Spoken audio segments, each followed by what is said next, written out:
기도하시겠습니다. 하나님 감사합니다. 우리를 깨워주셔서 하루의 첫 시간 예배로 하나님 앞에 드리게 해주신 것을 감사를 드립니다. 예배하는 자의 기쁨을 놓치지 않게 하시고 평생 동안 예배자의 삶을 살아가게 하여 주시옵소서. 오늘도 묵상하는 말씀 가운데 성령의 충만함과 깨달음을 허락해 주시고 우리의 삶이 바뀌는 역사가 일어나게 하여 주시옵소서. 주님의 오른손의 능력을 더하여 주시사 승리하는 복된 하루가 되게 하여 주시옵소서. 우리 기도 들으시는 예수님의 이름으로 기도하옵나이다. 아멘. 오늘 하나님께서 우리에게 주시는 말씀은 시편 50편 1절부터 15절까지의 말씀입니다. 전능하시니 여호와 하나님께서 말씀하사 해 돋는 데서부터 지는 데까지 세상을 부르셨도다. 온전히 아름다운 시온에서 하나님이 빛을 비추셨도다. 우리 하나님이 오사 잠잠하지 아니하시니 그 앞에는 삼키는 불이 있고 그 사방에는 광풍이 불리로다. 하나님이 자기의 백성을 판결하시려고 위 하늘과 아래 땅에 선포하여 이르시되 나의 성도들을 내 앞에 모으라. 그들은 제사로 나와 언약한 이들이니라 하시도다. 하늘이 그의 공의를 선포하리니 하나님 그는 심판장이시미로다. 내 백성아 들을지어다. 내가 말하리라. 이스라엘아 내가 네게 증언하리라. 나는 하나님 곧 내 하나님이로다.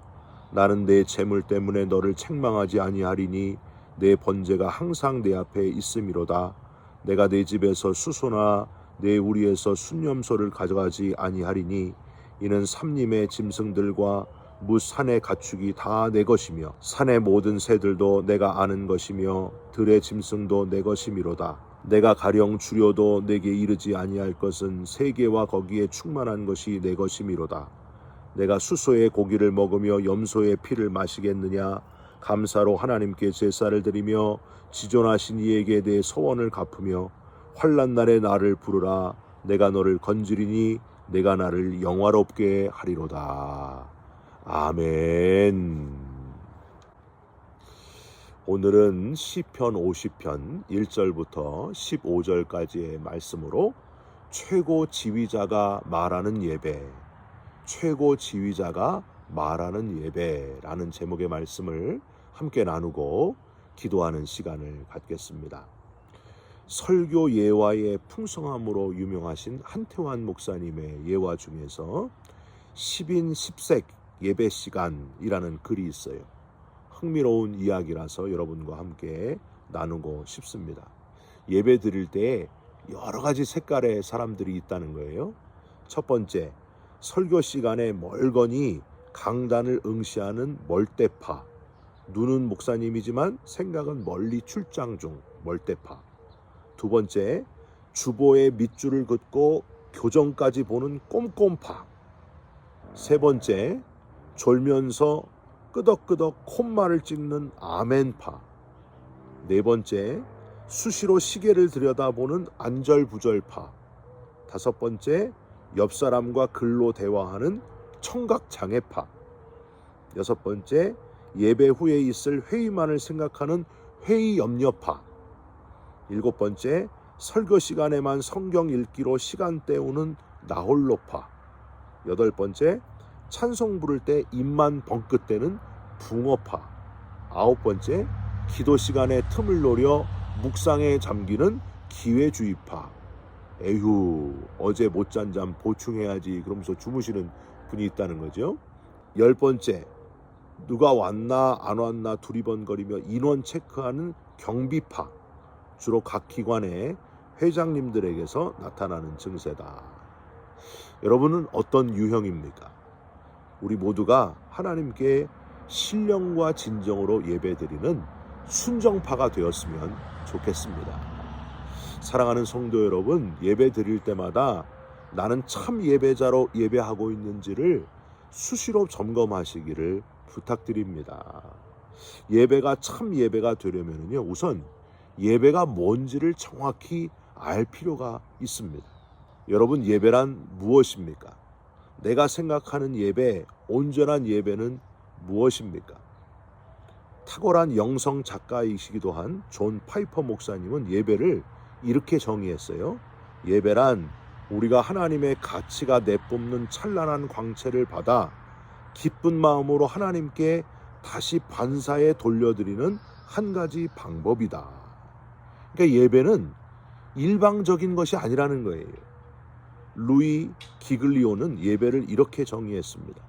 예배는 우리의 관중 문화가 아니라 그 자리를 박차고 나와 실제로 스포츠 경기에 뛰어드는 것이다.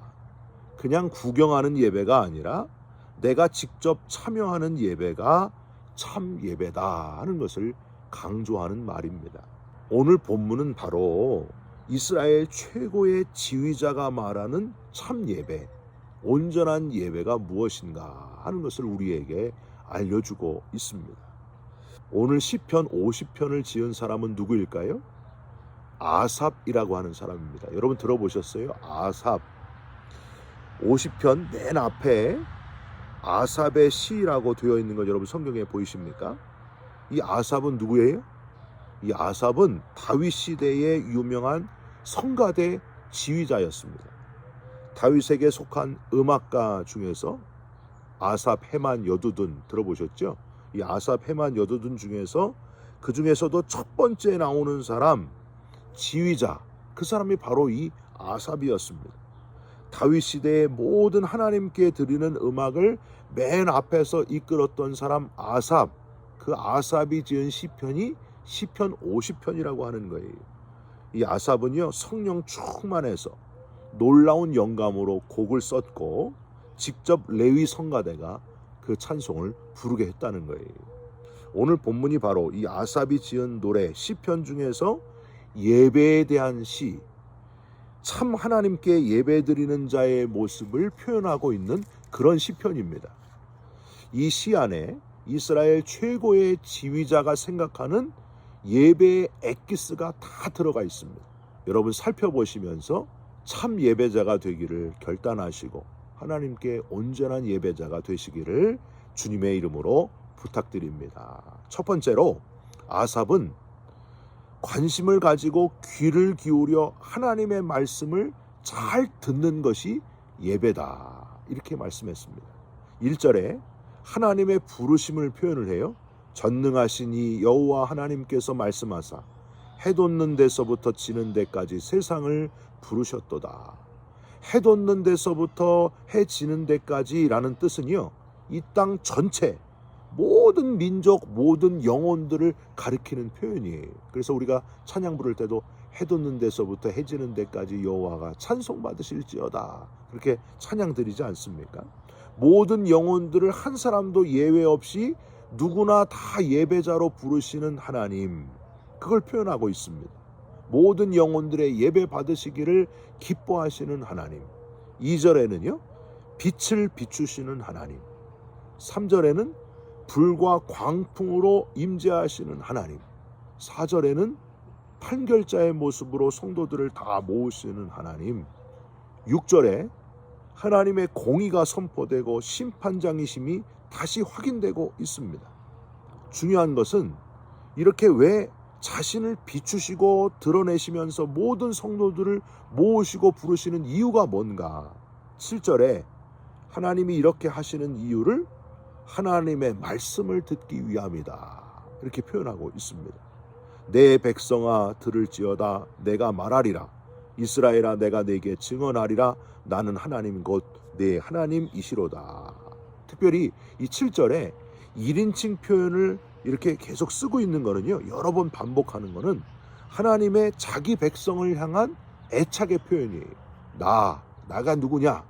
나를 자꾸 1인칭으로 표현하시는 하나님은 내가 너희들을 특별히 사랑한다, 그 표현을 하고 있는 거예요.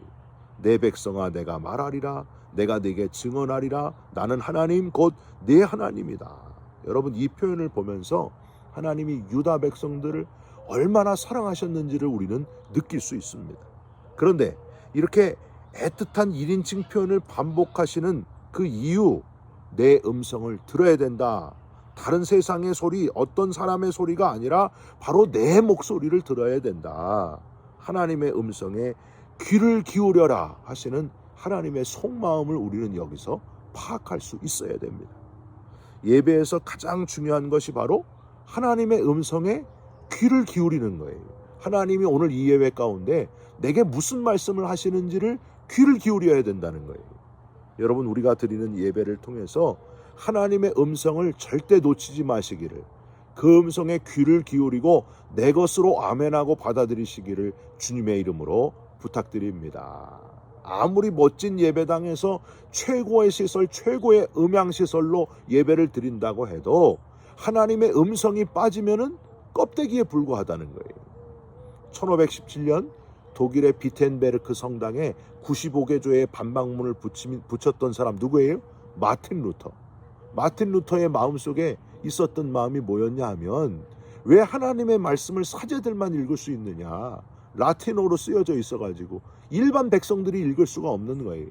하나님의 말씀을 모든 백성들이 직접 읽을 수 있어야 된다. 그러면서 하나님의 음성에 귀 기울일 수 있어야 된다. 그래서 일반 백성들이 누구나 다 읽을 수 있도록 바르트부르크 성에서 성경을 직접 독일어로 번역을 했습니다. 라틴어에서 독일어로 번역을 하는 거예요. 그래서 누구나 다 하나님의 음성을 들을 수 있도록, 하나님의 음성을 성경에서 직접 들을 수 있도록 했던 사람이 바로 마틴 루터였다는 거예요. 우리 개신교의 아버지라고 할 수 있는 마틴 루터의 거룩한 분노와 노력으로 인하여 모든 성도들이 성경을 직접 읽을 수 있게 되고 정말 하나님의 말씀을 제대로 들을 수 있게 되었다 하는 사실입니다. 여러분, 하나님의 말씀을 듣는 것만큼 예배에서 중요한 것이 없다 하는 사실을 기억하시고, 오늘도 이 하나님의 말씀을 통해서 내게 들려주시는 그 음성, 너는 예배자가 되라, 이 음성을 들으시고 아멘 하시고 예배자로 살아가시기를 주님의 이름으로 부탁드립니다. 두 번째로, 아삽은 재물 때문에 책망하지 아니하시는 하나님이시다. 즉, 보이는, 눈에 보이는 재물보다 보이지 않는 마음, 진심을 하나님 앞에 드려야 참 예배다, 이렇게 강조하고 있습니다. 8절을 한번 보세요. 나는 내 재물 때문에 너를 책망하지는 아니하리니 내 번제가 항상 내 앞에 있음이로다. 내 재물의 종류나 재물의 양 때문에 내가 너를 책망하지 않겠다, 그런 표현을 하시는 거예요. 내 번제가 항상 내 앞에 있음이로다 하시는 것은 이스라엘 백성들이 끊임없이 재물을 가져온다는 거예요. 많이 가져왔다는 거죠. 열심히 재물을 가져오기는 하는데, 9절, 내가 내 집에 있는 수소나 순념소를 원하는 게 아니다. 10절, 온 삼림의 짐승들, 산의 가축들이 다 내 것이고 원래 내 것이다. 원래 모든 동물들은 하나님이 지으셨고 하나님의 것이다, 그렇게 표현을 하고 있습니다. 11절에는 모든 새들, 들의 짐승, 그것들도 다 내 것이다. 12절, 내가 배가 고파서 재물을 원하는 것이 아니다. 원래 다 내 것인데. 13절, 내가 수소의 고기를 먹으며 염소의 피를 마시겠느냐? 내가 먹을 것이 필요한 게 아니라는 거예요. 여러분, 하나님이 뭐가 먹을 게 필요합니까? 13절, 내가 수소의 고기를 먹으며 염소의 피를 마시겠느냐? 하나님에게는 먹을 것이 필요한 게 아니라는 거예요. 사울왕은 이런 하나님의 마음을 깨닫지 못하고 아말렉과 싸울 때에 이거 하나님께 제물 드리기 위해서다, 그래서 좋은 양과 소를 살려가지고 오지 않습니까? 아각 왕도 살려가지고 옵니다. 분명히 하나님이 생명 있는 것은 다 죽여라, 그렇게 말씀하셨는데 순종하지 않아요. 그래서 사무엘 제사장이 뭐라고 합니까? 순종이 제사보다 낫고 하나님의 말씀 듣는 것이 순양의 기름보다 낫습니다. 왜 이것들을 살려가지고 왔습니까? 여러분, 우리도 그럴 때가 있습니다. 내가 이만큼 많이 드리면 하나님이 좋아하시겠지. 하나님, 제가 돈 많이 벌면 하나님 앞에 나와서 턱 하나님께 멋지게, 아주 쩍벌어지게 드리겠습니다. 이런 분들이 있어요. 지금은 못 나옵니다. 하나님, 조금만 기다려 주십시오. 제가 사업 성공하면 최고의 것을 하나님께 드리겠습니다. 하나님이 원하시는 거는요, 지금 나오는 거예요. 지금 와서 최고의 것 필요 없어요. 지금 내가 드릴 수 있는 것 최선을 다해서 드리면 되는 거예요. 원래 모든 게 하나님 거였잖아요. 여러분, 마치 내 것이 아닌데 하나님의 것을 가지고 내 것인 양, 내 것이 좀 많아지면은 그때 와서 조금 나눠 드리겠습니다. 이런 태도가 우리에게 있다는 거예요. 사랑하는 성도 여러분, 하나님은 지금 이 자리에서 예배자가 되는 것을 원하시는 분이라는 사실을 잊지 마시기를 주님의 이름으로 부탁드립니다. 우리가 아무리 많은 것을 준비해 와도 얼마를 드려야 하나님이 만족하시겠습니까? 전부 다 하나님의 것이라는 거예요. 제 둘째 딸이 한 7살 때였던 것 같아요. 엄마 생일에 자기 전 재산을 털어가지고 30불짜리 기프트 카드를 막 눈물 나는 그런 얼굴로 준비해 갖고 왔습니다. 그걸 엄마에게 선물을 하는데 엄마가 이렇게 딸에게 이야기를 하는 거예요. 수빈아, 너무 고마워. 그런데 엄마가 원하는 거는 이런 게 아니고 네가 쓴 마음의 편지를 엄마는 원해. 이건 네 아빠가 영수증 가져가서 도로 돈으로 바꿔오도록 할 테니까 네가 나에게 손으로 편지 하나 써주면 안 되겠냐, 그렇게 이야기를 하더라고요. 그랬더니 둘째가 얼마나 기뻐하는지 몰래 자기 30불을 도로 찾게 돼가지고 너무 좋아하는 거예요. 제가 그때 깨달은 것이 있습니다. 아, 하나님도 마찬가지이시겠구나. 우리가 아무리 많은 것을 드리려고 해도 원래 다 하나님의 것이었는데 하나님이 정말 원하시는 것은 내 마음을 드리는 것이구나. 미가서 6장 7절 8절이죠. 여호와께서 천천의 순양이나 만만의 강물 같은 기름을 기뻐하실까? 내 허물을 위하여 내 맏아들을 내 영혼의 죄로 말미암아 내 몸의 열매를 드릴까? 사람아, 주께서 선한 것이 무엇임을 내게 보이셨나니 여호와께서 내게 구하시는 것은 오직 정의를 행하며 인자를 사랑하며 겸손하게 내 하나님과 함께 행하는 것이 아니냐. 여러분, 하나님께 우리의 마음을 드리는 예배자가 되시기를 주님의 이름으로 부탁드립니다. 마지막으로 아삽은 지금 하나님이 나의 구원자 되심을 고백하며 감사하면서 하나님을 의지하는 것, 지금 하나님과의 관계가 곧 예배다, 이렇게 표현하고 있습니다. 14절을 한번 보세요. 감사로 하나님께 제사를 드리며 지존하신 이에게 내 소원을 갚으며 환난 날에 나를 부르라. 내가 너를 건지리니 내가 나를 영화롭게 하리로다. 하나님께 감사하는 자, 하나님과의 약속을 지키는 자, 고난이 올 때에 하나님을 부르는 자가 곧 예배자다, 이렇게 표현하고 있습니다. 하나님과의 긴밀한 관계가 바로 예배라고 하는 거예요. 사랑하는 성도 여러분, 지금 하나님과 어떤 관계에 있습니까? 한 번 예배드리고 몇 번을 예배드리는 예배의 횟수보다도 무엇을 드리는가, 눈에 보이는 그 예물, 그것보다도 지금 하나님과 내가 어떤 관계를 이루고 있는가, 그걸 중요시하게 보신다는 거예요. 하나님께서 신랑과 신부 관계로 하나님과 백성들과의 관계를 말씀하신 이유가 바로 여기에 있습니다. 사이가 좋은 부부는요, 서로 떨어져 있어도 어디 있든지 그 마음을 함께 합니다. 쿵 하면 짝이에요. 항상 마음을 같이 해요. 여러분, 하나님께 예배드리는 자의 모습이 그래야 된다는 거예요. 하나님과 나와의 관계를 잘 체크하시면서 하나님과 나와의 관계가 잘 유지되어 있으면 어떻게 예배드리든지 하나님이 그 예배를 기뻐 받으시지만, 하나님과의 관계가 좋지 않은데 최고의 예배를 내 생각대로 최고의 것을 드린다고 해도 하나님은 그걸 받지 않으신다는 겁니다. 여러분, 항상 하나님과의 관계를 잘 체크하시면서 최고의 예배를 하나님께 드리는 예배자가 되시기를, 하나님이 기뻐 받으시는 예배를 드리는 예배자가 되시기를 주님의 이름으로 축원드립니다. 기도하겠습니다. 하나님 아버지, 하나님께 온전한 예배자가 되기를 원합니다. 하나님이 받으시는 예배의 사람 되기를 원합니다. 하나님의 음성을 잘 듣게 하시고 보이는 것보다 마음을 드리는 자가 되게 하시고 지금 하나님과의 관계를 잘 점검하는 예배자가 되게 하여 주시옵소서. 예수 그리스도의 이름으로 기도 올리옵나이다. 아멘.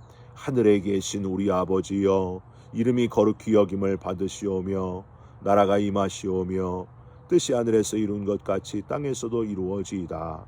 오늘날 우리에게 일용할 양식을 주옵시고 우리가 우리에게 죄진 자를 사하여 준 것 같이 우리 죄를 사하여 주옵시고 우리를 시험에 들게 하지 마옵시고 다만 악에서 구하옵소서. 나라와 권세와 영광이 아버지께 영원히 있사옵나이다. 아멘.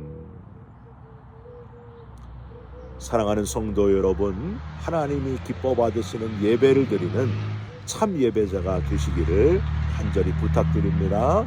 오늘 하루 예배자로 승리하시기를 바랍니다. 여러분 사랑합니다. 축복합니다. 감사합니다.